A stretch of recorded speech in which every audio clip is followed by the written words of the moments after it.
SIR এর আবহে এবার খোদ কেন্দ্রীয় মন্ত্রী ও বালুরঘাটের সাংসদ সুকান্ত মজুমদারের সাংসদ কার্যালয়ে আয়োজিত হলো সিএএ ক্যাম্প।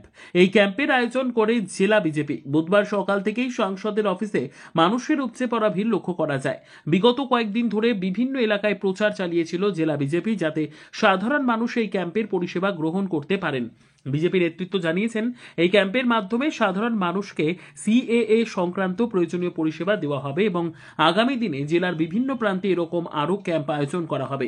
সকাল 10টা থেকে শুরু হওয়া এই অনুষ্ঠানে উপস্থিত ছিলেন বালুরঘাটের সাংসদ সুকান্ত মজুমদার সহ বিজেপির অন্যান্য নেতৃবৃন্দ। দেখুন, যখন সিএ চালু হয়েছিল, লাগু হয়েছিল, আইন পাশ হয়েছিল, তখন পশ্চিমবঙ্গের মুখ্যমন্ত্রী বাংলার মানুষকে, বাংলার উদ্বাস্তুদেরকে বিভ্রান্ত করেছেন। উনি বলেছিলেন সবাই নাগরিক, কারো কোনো অসুবিধা হবে না। পরবর্তী সময় আমরা দেখলাম নদিয়া সহ বিস্তীর্ণ এলাকায় মানুষ, যারা উদ্বাস্তু সমাজের মানুষ, তাদেরকে পশ্চিমবঙ্গ সরকারেরই দপ্তর একের পর এক নোটিশ ধরাতে শুরু করলো যে আপনি বাংলাদেশি, আপনি প্রমাণ দিন আপনি বাংলাদেশি নন। তখন মানুষ বুঝতে পারলো যে মাননীয় মুখ্যমন্ত্রী আসলে আমাদেরকে বোকা বানিয়েছে। তাই সিএ, এবার এসআইআর আসছে, আপনারা জানেন এসআইআর 2002-3 যদি নাম না থাকে তাদেরকে প্রমাণ করতে হবে তারা ভারতীয় নাগরিক।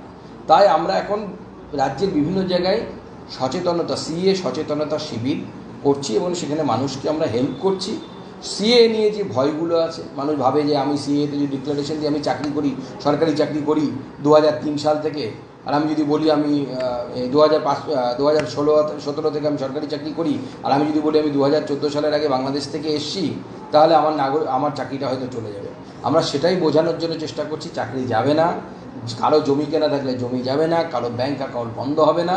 এখান থেকে আমরা সিএর ফর্ম ফিল আপ করিয়ে তাদেরকে সিএর মাধ্যমে নাগরিকত্ব, এবং নাগরিকত্ব কবে থেকে হবে, জবে থেকে উনি উল্লেখ করবেন। উনি যদি উল্লেখ করেন যে আমি 2010 সালের 1 মেতে এসেছি, তাহলে সেই দিন থেকে নাগরিকত্ব দেওয়া হবে এবং সেই দিন থেকে আজ অবধি তার সমস্ত রকমের সম্পত্তি, চাকরি, ব্যাংক অ্যাকাউন্ট সমস্ত কিছু ভ্যালিড হিসেবে বা গণ্য করা হবে। তো আপনারা দেখলেন যে প্রত্যেকটা জেলাতেই কিন্তু এই উদ্যোগ নেওয়া হয়েছে, অর্থাৎ সিএএ যে ক্যাম্প বা সিএএ অ্যাওয়ারনেস ক্যাম্প আপনারা বলতে পারেন। অনেকেই ভয় পায় যে দাদা আমরা জমি কিনেছি কিন্তু আমরা বাংলাদেশি, আমি চাকরি করি কিন্তু আমি বাংলাদেশি, এই সিএএতে আবেদন করলে কি আমার জমি চলে যাবে কিনা, বা এই সিএএতে আবেদন করলে আমার চাকরিটা চলে যাবে কিনা, এইরকম ভয়ে কিন্তু ম্যাক্সিমাম মানুষ দেখা যাচ্ছে কোনো রকম আবেদন করেনি সিএতে।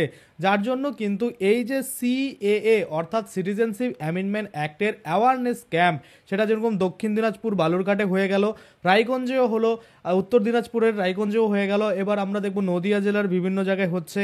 প্রত্যেকটা জেলায় কিন্তু কোনো না কোনো জায়গায় এই যে সিএএ ক্যাম্প, অ্যাওয়ারনেস ক্যাম্প, সেটা কিন্তু হচ্ছে। সেখানে গিয়ে আপনারা বুঝে শুনে একদম ঠিকঠাকভাবে ডকুমেন্টস জোগাড় করে আবেদন কিন্তু অনায়াসে করতে পারবেন। অনেকের মনেই যে ভয়টা ছিল যে আবেদন করলেই বেনাগরিক করে দেওয়া হবে, বা আবেদন করলেই আপনি বাংলাদেশিভাবে ঘোষিত করছেন, তাহলে আপনার যে সমস্ত সুযোগ সুবিধা, যেমন বৃদ্ধ ভাতা, বিধবা ভাতা, লক্ষ্মীর ভাণ্ডার, কৃষক বন্ধু, পিএম কিষাণ, সমস্ত কিছু বাতিল হয়ে যাবে। তেমন কিন্তু কিছুই নয়। আপনি যেসব সুবিধা পাচ্ছেন আপনি সমস্ত সুবিধাই কিন্তু পাবেন, এটাই কিন্তু বলা হচ্ছে। যেমন আমরা দেখলাম যে সুকান্ত মজুমদার কিন্তু নিজেই, ডক্টর সুকান্ত মজুমদার নিজেই কিন্তু বললেন যে হ্যাঁ, আপনি কিন্তু আপনার যে চাকরি, আপনার যে জমি, সেটা কিন্তু কোনোভাবেই হারাবেন না। যার জন্য এই মানুষকে সচেতন করার জন্য, বা মানুষকে অ্যালার্ট করার জন্য, বা মানুষকে বোঝানোর জন্যই কিন্তু এই যে সিএএ ক্যাম্প, সেটা কিন্তু হচ্ছে।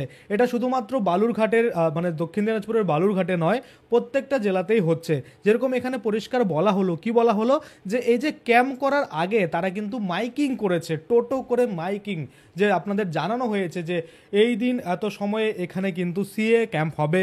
যেসব ব্যক্তিরা নিজেদের আবেদন করতে পারেন না বা পারছেন না বা ইচ্ছুক রয়েছেন আবেদন করতে, তারা কিন্তু অনায়াসে সেখানে এসে আবেদন করতে পারেন। অনেকেই রয়েছে হিন্দুত্বের সার্টিফিকেট জোগাড় করতে পারে না, নানা রকম ডকুমেন্ট লাগে, এফিডেভিট লাগে, সেগুলো আপনারা জানেন না। সমস্ত কিছুর হেল্প কিন্তু আপনারা এই সিএএ ক্যাম্পে বা সিএএ অ্যাওয়ারনেস ক্যাম্পে পেয়ে যাবেন। এবার আপনারা বলবেন দাদা আমরা তো জানি না। আমরা তো জানি না বললে হবে না, আপনাদের জানতে হবে, আপনাদের খোঁজ রাখতে হবে যে আপনাদের জেলার ডিস্ট্রিক্ট বা আপনাদের ডিস্ট্রিক্ট ওয়াইজ কবে কোথায় কিন্তু এই যে সিএ ক্যাম্প বা সিএ অ্যাওয়ারনেস ক্যাম্প, সেটা কিন্তু হতে চলেছে। কারণ আপনারা সকলেই জানেন এসআইআর এই মাত্র শুরু হলো, বা মানে এরকম একটা ব্যাপার, মানে কালকে থেকেই ধরুন শুরু হবে, এইরকম ঘরের যে দরজায় এসে দাঁড়িয়ে আছে এসআইআর। আর সেখান থেকে বাঁচতে এই যে সিএ ক্যাম্প সেটা কিন্তু আরও বেশি বেশি করে করা হচ্ছে। কেননা যদি আপনি সিএতে আবেদন করে আপনার কাছে সেই মানে সার্টিফিকেট পেয়ে যান নাগরিকত্বের, ন্যাচারালাইজেশন হোক বা আপনি যে থ্রুতে পাচ্ছেন বা যে সেকশনের আন্ডারে পাচ্ছেন, সেই সার্টিফিকেট আপনার কাছে থাকলেই কিন্তু প্রুভ হয়ে গেল যে আপনি বৈধ ভারতীয় ভোটার। আর সেক্ষেত্রে আপনাদের এই এসআইআর যখন হবে অর্থাৎ স্পেশাল ইন্টেনসিভ রিভিশন, সেখানে কিন্তু আপনাদের নাম কোনোভাবেই বাদ পড়বে না। তো আশা করি আপনারা বুঝতে পারছেন যে এই যে সিএ রয়েছে এটা শুধুমাত্র আপনার নাগরিকত্বের জন্যই নয়, আপনার কিন্তু সমস্ত কাজেই এটা লাগতে চলেছে। কারণ সিএ যদি সার্টিফিকেট আপনি পেয়ে যান তাহলে এসআইআর বলুন, এনআরসি বলুন, এনপিআর বলুন, সমস্ত কিছু কিন্তু আপনার এক চুটকিতেই হয়ে যাবে। আশা করি আপনারা বুঝতে পারছেন। এবার যাদের কাছে কোনো রকম ডকুমেন্ট নেই তারা তো আবেদন করতে পারছেন না, তাদের ক্ষেত্রেও কিন্তু উপায় রয়েছে। কি উপায় রয়েছে? 10 নম্বর কলামে দেখেন অপশন থাকে যে বর্তমানে আপনার কাছে বাংলাদেশের ডকুমেন্ট নেই, কিন্তু আপনি পরবর্তীতে আবেদন বা আপনার যে ডকুমেন্ট সেটা দেখাবেন, এই বলে কিন্তু আবেদনটা করা যেতে পারে। এবার আপনারা বলবেন যে আমরা তো কখনোই দেখাতে পারবো না এই বাংলাদেশের ডকুমেন্ট, তাহলে আমরা কেন আবেদন করব যদি পরবর্তীতে আমাদের কোনো প্রবলেম হয়? দেখুন, প্রবলেম তো হবে, আবেদন করুন আর না করুন। আবেদন করলে যেরকম আপনি প্রবলেম থেকে বাঁচার একটা চান্সেস থাকে, আর আবেদন না করলে তো কোনোভাবেই বাঁচছেন না, তাই না?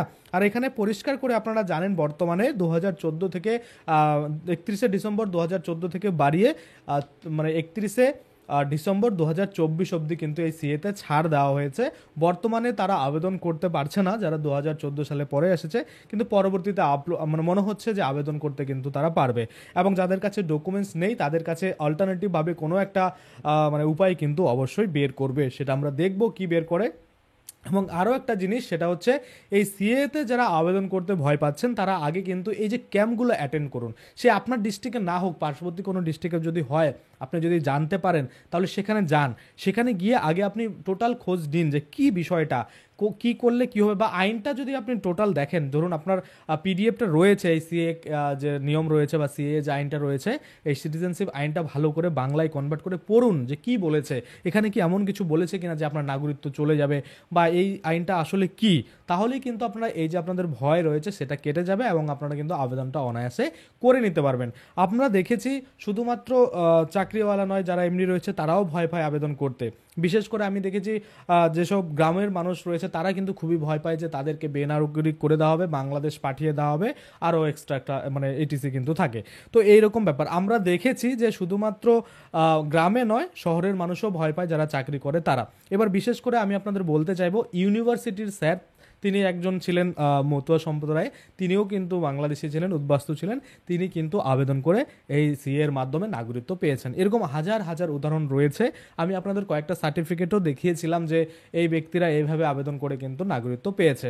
অনেকেই বলেন যে দাদা ভেরিফিকেশন হওয়ার পরে কতদিনের মধ্যে এই নাগরিকত্ব সার্টিফিকেট দেওয়া হবে? দেখুন, ভেরিফিকেশনের পরে কতদিনের মধ্যে আপলোড হয়ে যায় ডকুমেন্ট সেটা কোনো ঠিক নেই, 2 দিনও হতে পারে, আবার 10 দিনও লাগতে পারে। তারা যেভাবে কাজটা তাড়াতাড়ি করবে সেভাবে কিন্তু হবে। ভেরিফিকেশনটা যত তাড়াতাড়ি সম্ভব তত তাড়াতাড়ি হয়ে গেলেই কিন্তু আপনার যে নামে নাগরিকত্ব সার্টিফিকেট ইস্যু সেটা হয়ে যাবে এবং অনায়াসে আপনি কিন্তু ডিজিটালভাবে ডাউনলোড করে নিতে পারবেন। তো আশা করি আপনারা বুঝতে পারছেন। তো এটা যেরকম দক্ষিণ দিনাজপুরের বালুরঘাটে সিএ ক্যাম্প হলো, অ্যাওয়ারনেস ক্যাম্প, এরকম কিন্তু আমাদের রায়গঞ্জে বিভিন্ন জায়গায় কিন্তু হয়ে যাচ্ছে। তো প্রত্যেকটা ডিস্ট্রিক্টেই হচ্ছে, আপনারা একটু খোঁজ নিয়ে দেখবেন, আপনাদের ডিস্ট্রিক্টেও কোথাও না কোথাও কিন্তু হচ্ছে। আর আমি আপনাদের আগেও বলেছিলাম যে যেসব বিজেপি নেতামন্ত্রী রয়েছে তাদেরকে যদি বলেন যে দাদা সিএ কোথায় ক্যাম্প হবে, কবে হতে পারে আমাদের এদিকে, বা কবে হওয়ার চান্সেস, তারা কিন্তু সঠিক দেখবেন আপনাদের খবর দিয়ে দেবে এবং সেই অনুযায়ী কিন্তু আপনার যত ডকুমেন্টস রয়েছে সেগুলো নিয়ে আপনারা কিন্তু সেখানে গিয়ে আবেদনটা করে নিতে পারেন। বা সিএতে আবেদন করলে আপনার কি হতে পারে, আপনার বৃদ্ধ ভাতা পালে সেটা পাবেন কিনা, বা লক্ষ্মীর ভাণ্ডার পান সেটা বন্ধ হয়ে যাবে কিনা, সমস্ত কিছুই কিন্তু সেখানে আপনাদের অ্যাওয়ারনেস করা হবে বা আপনাদের জানানো হবে। এবং তারপরেই কিন্তু যদি আপনার মনে হয় আপনি আবেদন করতে চান তাহলেই আবেদন করবেন, না হলে করবেন না। কারণ আপনি বুঝে শুনে আপনি নাগরিকত্ব নেবেন কি নেবেন না সেটা আপনার উপরে ডিপেন্ড করবে। কারণ এই যে সিএর পরে আমরা দেখতে পাবো এসআইআর কিন্তু শুরু হতে চলেছে। এবার এসআইআর পরে দেখবেন যে এনপিআর শুরু হবে এবং দেখবেন এনপিআর এর পরে কিন্তু একটা কার্ড দেওয়া হবে যেটা হচ্ছে সিটিজেনশিপ কার্ড বা স্মার্ট সিটিজেনশিপ কার্ড বা ভারতীয় নাগরিকত্বের যে বৈধ প্রমাণ হিসাবে যে কার্ড সেটা কিন্তু দেওয়া হবে। এবং পরবর্তীতে এনআরসি কিন্তু হওয়ার চান্সেস রয়েছে। আর যখনই এনআরসি হবে তখনই কিন্তু এই কার্ডগুলো আপনাদের যথেষ্ট কাজে লাগবে। কেননা এনআরসি হলে আমরা জানি যে এনআরসিতে নাম তুলতে গেলে আপনাকে বৈধ ভারতীয় হতেই হবে, সে আপনি সি এর মাধ্যমে নাগরিকত্ব পেয়ে থাকেন বা আপনি বাই ডিফল্ট পেয়ে থাকেন, যেভাবেই হোক না কেন আপনাকে কিন্তু প্রমাণ করতে হবে যে আপনি বৈধ ভারতীয়। তো সেক্ষেত্রে অবশ্যই আপনারা কিন্তু যারা এলিজিবল রয়েছেন সিএতে আবেদন করার, তারা করে কিন্তু নিজেদের যে সার্টিফিকেট সেটা সাথে রাখুন, কারণ আজ না হয় কাল আপনাদের সামনে এনআরসি এসে দাঁড়াবেই, এবং সেই এনআরসি হলে যেন আপনাদের কোনো বিপদ না হয় সেটাই কিন্তু আপনারা এখন কিন্তু সেটার কাজ করে রাখুন। আশা করি আপনারা বুঝতে পারছেন। আজকের জন্য ভিডিওটা এখানেই শেষ করব। যদি ভিডিওটা ভালো লাগে অবশ্যই একটা লাইক করে দেবেন। যদি আমার চ্যানেলে প্রথমবার ভিজিট করে থাকেন, নিচে একটা রেড কালার সাবস্ক্রাইব বাটন দেখবেন, ওখানে ক্লিক করে সাবস্ক্রাইব করতে পারেন, আর সাথে যে বেল আইকনটা রয়েছে ওখানে ক্লিক করে বেল আইকনটাকে এনেবল করে দেবেন। তাতে করে কি হবে, যখনই আমি এই ধরনের কোনো ভিডিও বানাবো সেটার যে নোটিফিকেশন সেটা কিন্তু আপনার কাছে পৌঁছে যাবে। ধন্যবাদ।